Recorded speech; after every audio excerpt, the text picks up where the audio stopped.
Moi, je pense que d'ici 10 à 15 ans, ça va être vraiment une pénurie d'entrepreneurs qu'il va y avoir. De plus en plus d'entrepreneurs sont préoccupés par les enjeux liés au transfert d'entreprises.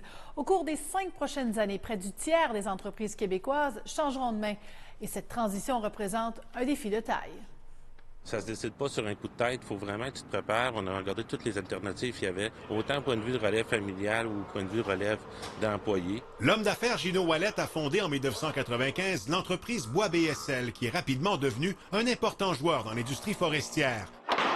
En 2018, Bois BSL a été vendu à un consortium européen et québécois. La passation s'est bien déroulée et voici pourquoi.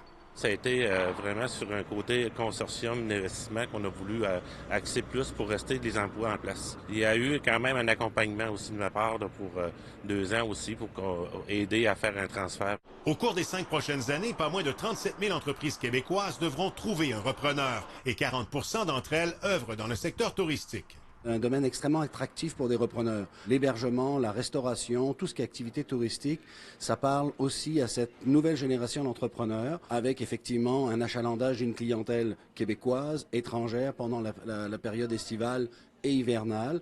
Au cours des dernières années, seulement un transfert d'entreprise sur 5 a réussi au Québec. Alors que doivent faire les entrepreneurs pour éviter un échec? De se préparer, de ne pas prendre ce dossier-là à la légère, donc de parler avec des gens qui ont passé par là d'abord, d'aller chercher les bons coups, les bonnes pratiques dans ce domaine. Il y en a définitivement et je dirais qu'en grande partie, ça repose sur l'essentiel des relations humaines, donc soit avec les clients et évidemment celles qui composent les relations avec l'équipe interne de l'organisation.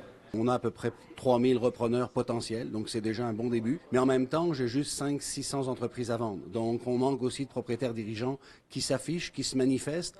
C'est donc tout un défi qui attend les entrepreneurs québécois au cours des prochaines années. Martin Blanchet pour TVA Nouvelles.